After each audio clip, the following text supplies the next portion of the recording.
really our job to try to educate the medical community, more so than just in our papers and stuff like that, to make sure that they recognize not only what pharmaceutical sciences brings to the problem, but what the problem actually is.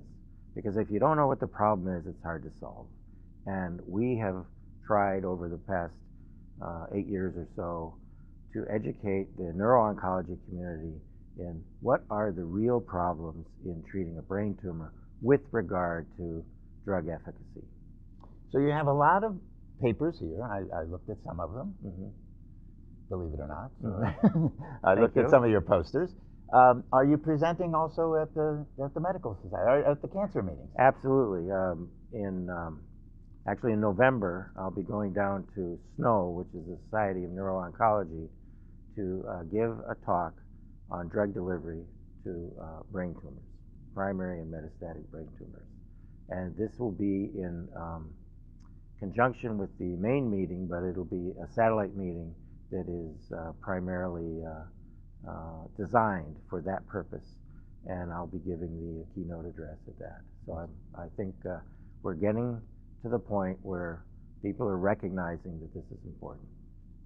So from your history, your own history, in terms of your training and where you were, can you see the pharmaceutical sciences moving in directions that you wanted to? And are there, where are we missing? Where do we need to go elsewhere? Or I don't want to put you on the spot. No, that's you've done okay. a really good job. No, that's that's a good.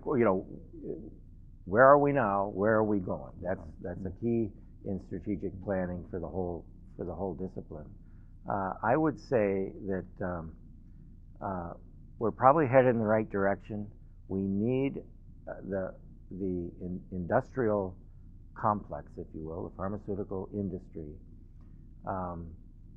as they're evolving, because they're evolving very rapidly into new paradigms of how they develop and discover drugs.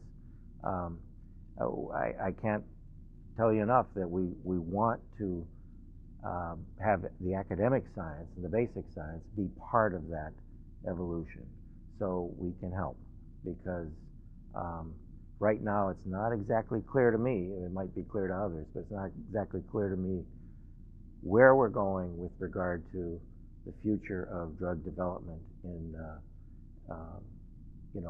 to get more drugs approved by the FDA for more difficult disease states. And it's very difficult to predict that. I just think that the academic science needs to be part of it, though. Yeah, but you gave the right prescription. What you've told the oncologists, they need to know why the drug failed. If they don't know why the drug failed, then they don't know how to solve it. And one of the things, I gave a lecture at a brain tumor meeting a few years ago, and the title of that lecture was Failure. What can we learn from it?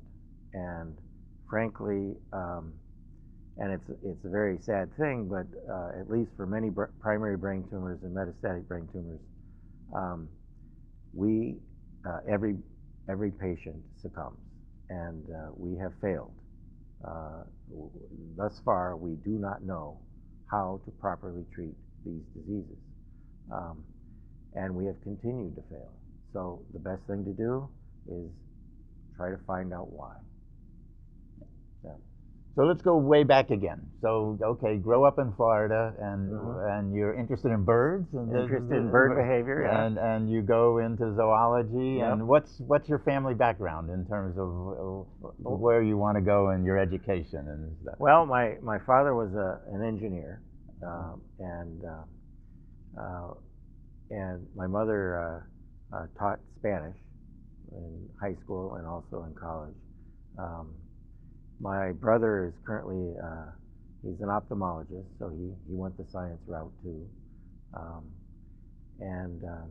I think, I was very fortunate in that I had one person in my life, my grandfather, who also was an engineer, was very keen on making sure everyone understood the value of education. And so